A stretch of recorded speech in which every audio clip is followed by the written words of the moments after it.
ओम श्री साई नाथाय नमः। ओम श्री साई नाथाय नमः। ओम श्री साई नाथाय नमः। सभी साईं भक्तों को मेरा नमस्कार। दोस्तों, आज की कथा प्रारंभ करते हैं। जैसा कि आपको पिछले भाग में बताया था कि नवरात्रे चल रहे हैं। नवरात्रि की पूजा पाटिल जी के यहाँ चल रही है। सभी ग्रामीण औरतें, महिलाएं पाटिल जी के यहाँ कथा सुनने के लिए जाते हैं। दुर्गा जी का पाठ चल रहा है। नवरात्रे लगभग निपट चुके हैं। नौमी वाले दिन सभी लोग, जैसा कि डेली बाबा ने रूटीन बना रखा था प्रवचन का, शाम के वक्त इकट्ठे होते हैं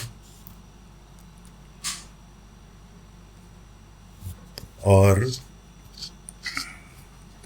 बाबा से कहते हैं कि बाबा के साईं इस बार दशहरा आपके साथ मनाएंगे।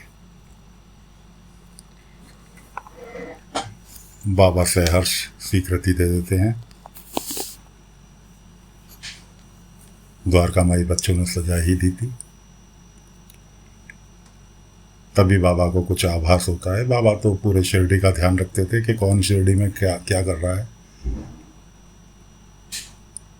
बाबा ने सबको चलता किया कि अब प्रस्थान करो, किसी को आना है।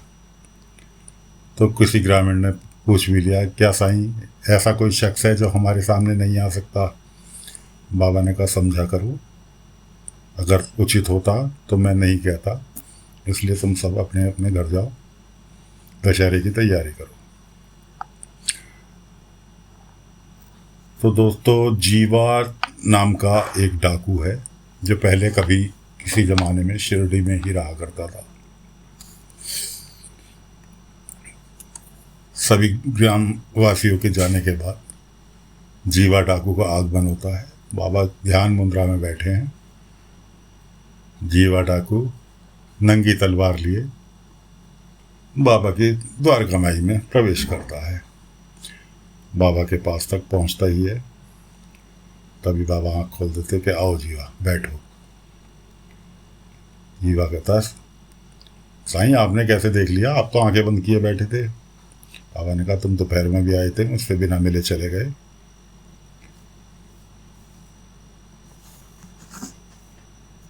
तो दोस्तों, जीवा जो है दुनियादारी की बातें बाबा को बताता रहता है कि ये धनवान और वो गरीब और ये गरीब और वो गरीब। इस तरह से दुनियादारी की बातें बाबा को बताता रहता है, जबकि बाबा पहले से ही सब जानते हैं। उसके बाद जीवा को कुछ आहट होती है। जीवा वहाँ से निकल जाता है कि साईं फिर आऊँगा मिलने, फिलहाल कोई आ रहा है, मेरा यहाँ रुकना उचित नहीं है। जीवा निकल जाता है। अब बाबा आराम कर रहे हैं द्वारका माई में। रात हो चुकी है। अगले दिन सुबह सभी गांव के बच्चे बारी बारी से बाबा के पास आ रहे हैं। हाथ में पत्ता लेके बाबा के हाथ में पत्ता दे रहे हैं और दशहरा मुबारक की बात कर रहे हैं कि साईं दशहरा मुबारक हो। बाबा भी वापसी में इनको पत्ता थमा रहे हैं। इस तरह से सभी, लगभग सभी गांववासी बाबा से मिलने के लिए आए। बाबा को हाथ में पत्ता दिया।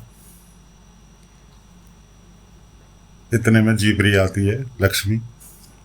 बाबा से कहती है, साईं सुबह से देख रही हूँ कि हर कोई एक दूसरे के हाथ में पत्ता दे रहा है और दशहरा मुबारक कह रहा है। कितने ही लोगों से पूछा को, लेकिन कोई बता ही नहीं पाया अभी तक कि पत्ता क्यों दे रहे हैं। पूछने पे कि क्या है पत्ता, कि जी सोने का पत्ता है। साईं सोना तो कोई दिखाई नहीं दे रहा इसके अंदर। बाबा कहने लगे, भाई तूने तो मुश्किल में डाल दिया सवाल पूछ के। चल, इसके पीछे भी एक कहानी है। तो दोस्तों, जो मैं कथा सुनाने जा रहा हूँ ये साईं ने अपने मुख से कही थी। मुझे सौभाग्य प्राप्त हो रहा है कि मैं साईं की कही हुई कथा, बाकी सब कथाएं तो साईं लीला पर निर्भर है, कुछ ही कथाएं ऐसी हैं जो साईं ने खुद अपने मुंह से सुनाई थी, वो कथा मैं आपके आगे दोहरा रहा हूँ। अज्ञानवश कुछ गलती हो जाए तो बाबा से क्षमा चाहता हूँ। तो दोस्तों, स्वर्ण पत्र की कथा, ये स्वर्ण पत्र जो है महाराष्ट्र में होता है। स्वर्ण पत्र नाम है आपटा वृक्ष। आपटा वृक्ष होता है, उसके पत्तों को स्वर्ण पत्र कहते हैं। तो बाबा कथा सुना रहे हैं कि अयोध्या ले गए बाबा सीधे सबको कि जी अयोध्या की कहानी है। श्री रामचंद्र जी का राज था।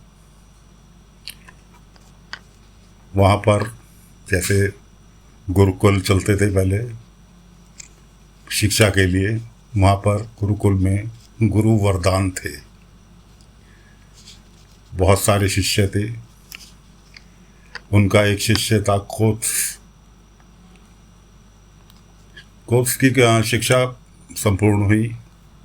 गुरु वरदान ने से उसने कहा, गुरुजी बताए क्या गुरु दक्षिणा में हाजिर करूं। गुरुजी ने पहले तो ना नुकर की, उसके बाद शिष्य को बोला कि अगर मुझे गुरु दक्षिणा ही देनी है तो मुझे 14 करोड़ स्वर्ण मुद्रा गुरु दक्षिणा में चाहिए। अब पहले के तो गुरु भी इतने ध्यानी ज्ञानी अंतर्यामी हुआ करते थे कि बहुत सारी चीज़ों की पहले से ही रूपरेखा खींच लेते थे कि किस शिष्य से क्या मांगेंगे, तो उसके बदले में उसको क्या पब्लिक में उसका श्रेय जाएगा। तो उन्होंने 14 करोड़ स्वर्ण मुद्रा उससे मांग ली। शिष्य असमंजस में पड़ गया कि जी गुरुजी ने 14 करोड़, 1-2 स्वर्ण मुद्रा की बात होती तो दी भी जा सकती थी, मैं कहीं का राजा तो हूँ नहीं। खैर कि ठीक है गुरुजी कह के वो तो वहाँ से निकल लिया और पहुँचता है राजा रामचंद्र जी के दरबार में। राजा रामचंद्र जी से अपनी समस्या सुनाता है कि मेरे गुरुजी ने मेरे से 14 करोड़ स्वर्ण मुद्रा मांगी हैं गुरु दक्षिणा के रूप में, कि महाराज मैं कहाँ से लाऊंगा, मेरे पास कहाँ से आई, मेरी मदद कीजिए, और गुरु दक्षिणा देनी जरूर है। वो तो इस इरादे से गया था कि रामचंद्र जी सबके भला करते हैं और किसी की समस्या का समाधान करते हैं कि 14 करोड़ स्वर्ण मुद्रा दे देंगे, मैं दियाऊंगा जाके गुरु जी को। नहीं, रामचंद्र जी ने कहा कि तुम एक काम करो, आपटा वृक्ष है यहाँ पर, उसको ढूंढो। इस धरती पर आपटा वृक्ष है, उसको ढूंढो और वहां जाओ, वहां तुम्हें तुम्हारी 14 करोड़ स्वर्ण मुद्राएं मिल जाएंगी। अब राजा की बात कौन टालता। ठीक है जी, निकल लिया, पहुंच गया महाराष्ट्र। बहुत पहले तो बहुत लंबी लंबी सफ़र ऐसे ही तय हो जाते थे। पहुंच गया जी महाराष्ट्र। इधर रामचंद्र जी ने धन के राजा कुबेर से प्रार्थना की कि ऐसे ऐसे इस शिष्य की मदद करनी है। कुबेर धन के देवता प्रसन्न हुए। उन्होंने आपटा वृक्ष के हर पत्ते को सोने में तब्दील कर दिया। तो दोस्तों, उसने 14 करोड़ स्वर्ण मुद्रा उस पेड़ से प्राप्त की और अपने गुरु जी को गुरु दक्षिणा के रूप में पेश कर दी। तो ये तो उसकी गुरु दक्षिणा होगी। उस दिन से इस आपटा वृक्ष के पत्तों को स्वर्ण पात्र भी कहा जाता है। और दशहरे के दिन विजयदशमी का त्यौहार है, इसलिए एक दूसरे को स्वर्ण के रूप में पत्ते को देकर शुभकामनाएं देते हैं स्वर्ण पात्र की। तो बाबा ने कथा सुनाई कि सभी ग्रामवासी भी वहीं बैठे हुए थे जो बधाई देने के लिए बाबा को बारी बारी से आ रहे थे।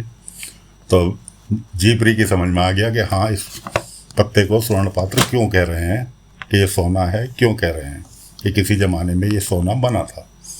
तो दोस्तों ये कथा बाबा ने सुनाई। उसके बाद सभी अपने अपने घर चले गए। अब इधर दूसरा चैप्टर चालू होता है कुलकर्णी महाराज का। दशहरे पर आपके यहाँ भी, हमारे यहाँ भी, सभी के यहाँ दशहरे पर कायदे में अपने हथियारों की, विजयदशमी का त्यौहार है, अपने अपने हथियारों की, अपने कर्म के जो बनिया अपने तराजू की करेगा, क्षत्रिय अपने हथियारों की करेगा। मतलब कहने का ये, विजयदशमी के दिन सभी लोग अपने अपने हथियारों की, किसी का हथियार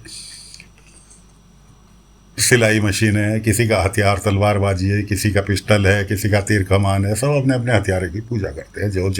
जो कर्म करता है उसके हिसाब से सब अपनी अपनी पूजा करने के बाद कुलकर्णी सरकार को बधाई देने आते हैं, क्योंकि वो गांव के प्रधान हैं। कुलकर्णी सरकार अपनी सिंहासन सजाते हैं मारुति मंदिर में। सबसे पहले मारुति मंदिर में आरती वगैरह करते हैं, जो शिरडी में आज भी स्थापित है मारुति मंदिर। उसके बाद सिंहासन उनका वहाँ सज जाता है। जीवा उनको पहले ही डरा चुका है तीर मारकर छावड़ी में। कुलकर्णी जी कहते हैं, ध्यान रखना, अपने आदमियों से कोई भी दिखाई दे अनजान व्यक्ति, उसको तुरंत दबोच लेना। ठीक। उसके बाद एक एक करके गांव वाले कोई फल, कोई मिठाई, कोई इस तरह से देके शुभकामना के रूप में कुलकर्णी जी को भेंट दे रहे हैं। कुलकर्णी जी भी आशीर्वाद के रूप में कुछ ना कुछ उनको रिप्लाई में भेंट दे रहे हैं। इतने में जीवा पब्लिक के अंदर छुप के एक पर्चा रख देता है कुलकर्णी के लिए, कि लिखा होता है पर्चे पे धमकी। कुलकर्णी जी वो पर्चा देख के, कुलकर्णी जी की हवा खराब, और कुलकर्णी जी तुरंत अपना सिंहासन समेट के अपने घर के लिए प्रस्थान कर देते। इधर उनका बेटा, उनकी पत्नी, दोनों साईं भक्त, पर पक्के वाले साईं भक्त बन चुके हैं। इधर गांव में दशहरे का मेला चल रहा है। बाबा बच्चों को समझाते रहते हैं।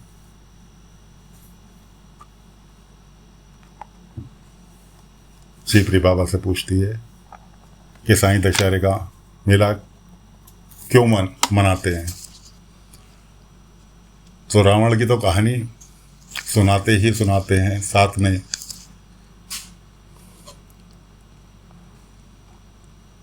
बच्चों को उपदेश भी देते रहते हैं। इधर सभी बच्चे बाबा के साथ, रावण फूंकने की तैयारी चालू है। कुलकर्णी महाराज की सवारी गांव में से होकर निकल रही है मारुति मंदिर से। मारुति मंदिर आपके बिल्कुल रोड के नज़दीक, द्वारका माई के नज़दीक, जबकि गांव अंदर था। अब कुलकर्णी महाराज देखते हैं उनका बेटा गांव के बच्चों के साथ, साईं के साथ दशहरे के मेले का मजा उठा रहा है। अब बेचारे केशव की तो क्लास लगनी जरूरी थी। वो जाकर अपने घर पर पत्नी पर कभी भड़कते हैं, कभी बहन पर, कि कहाँ है केशव, आने दो, खबर लेता हूँ। उससे पूछते हैं, उतने में केशव आ जाता है। उससे पूछते हैं कहाँ था। तो इस तरह से बेचारा बच्चा, 7-8 साल का बच्चा क्या जवाब देता। उसने भी, वो भी सीख गया, पता था उसे भी कि हाँ मेरे पिताजी जो हैं साईं के एंटी हैं, इसलिए उसने भी दाएं बाएं के दोस्तों के नाम गिना दिए कि उनके साथ था, उनके साथ था। अब बच्चे तो सारे ही वहाँ पर मौजूद थे, इसलिए वो भी गलत नहीं कह रहा था कि हाँ मैं इनके साथ था, साईं के साथ नहीं था। साईं का तो नाम ही लेना कुलकर्णी के लिए खतरनाक था। तो दोस्तों इस तरह से दशहरे का मेला संपन्न होता है। आगे की कथा अगले भाग में। फिलहाल आज यहीं विराम लेते हैं। आपका साथ बना रहे, ऐसी ही कामना करते हैं। लेकिन सभी दोस्तों से एक निवेदन है, कथा पसंद आ रही है कमेंट ज़रूर करें, अच्छी लग रही है, बुरी लग रही है, मज़ा नहीं आ रहा। दोस्तों, बाबा की कथा है और जो सच्चे बाबा वाले हैं उन्हें तो साईं राम नाम ही काफ़ी है उनके लिए। मेरा नसीब जो मैं आपके इस काम आ रहा हूँ कि मेरे मुख से आप बाबा के जीवन चरित्र सुन पा रहे हैं। तो दोस्तों, आज के लिए इतना ही। आज्ञा चाहता हूँ, अगले भाग में फिर मिलेंगे। ओम साई राम, ओम साई राम, ओम साई राम, ओम साई राम।